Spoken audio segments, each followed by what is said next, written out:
umalis sa school at naglilinis po tayo ngayon dito. Ayan, kasama po natin sila Idol Japper at Team Marites. Niyakap po kami ng Idol. Ba't sa una ka nakablog?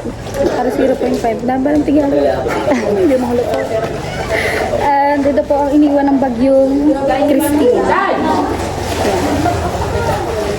Game na ba? Game na! Game na! Ayan guys. Game! Idol. Yan. Bale, meron po kami mga timba, nililimas namin yung mga tubig. Game na! Huy! Game! Ay, di kami na kaya. Kayo doon!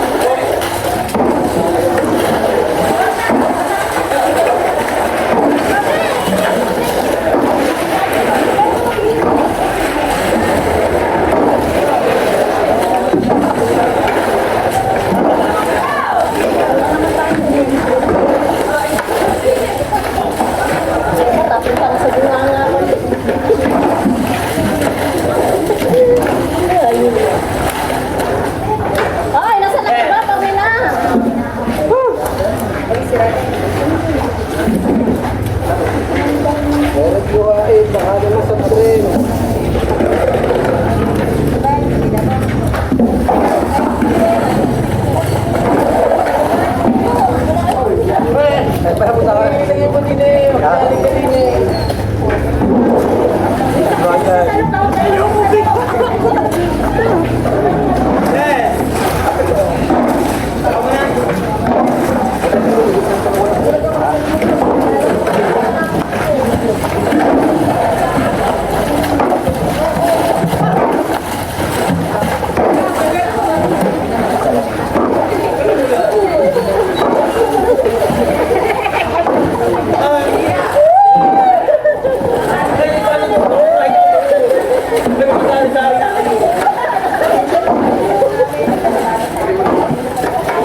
na po muna kami at gutom na, lunch time na. Balik ko konti na lang yung tubig and yung mga rooms dyan inalinis na po. Naalisan na namin ng tubig, yung mga room na binaha.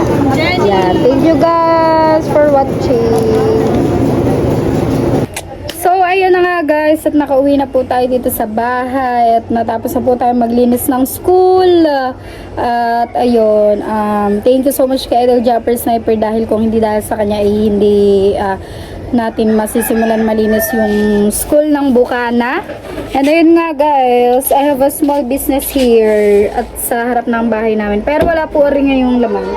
Bali, nagtitinda po ako ng ice cream dito sa aming bahay. So, Ace Ice Cream yung kanyang brand. Ayan po ang isa sa pinagkakakitaan ko. Dahil nga po, alam ko naman na ang YouTube ay hindi po permanent. And may mga possible times na may mga possible month na hindi po ako makaka-reach na $100.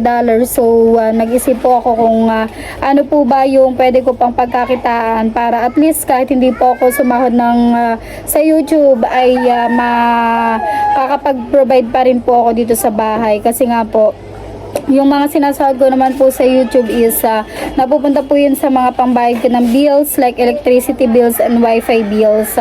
At ayun, nakapag-isip nga po ako na magtinda po ng ice cream. Ayan, at kumikita naman po ako dyan at tutulungan din po ako ng business na yan para din makapag-provide dito sa bahay. At minsan kapag nakakaipon ako, dyan ko na din po kinukuha yung pang-kuryente namin, pang-wifi namin, at marami na din po akong naadika dahil sa business na yan. At nag-start po ako magkaroon ng ice cream nung August 21. Ayan, August, September, October. Magti 3 months na po ako nagtitinda ng ice cream. Kaya sa mga gustong umorder dyan, comment lang po kayo. Mura lang po ang mga tinda kong ice cream. May 12 pesos, 15 pesos, 20 pesos, and 25 pesos po yung pinakamahal.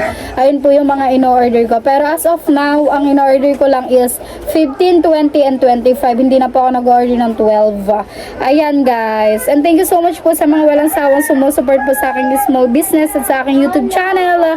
Thank you po sa mga palagi pong bumibili sa pamagitan po ng pagla-live ko dito sa YT.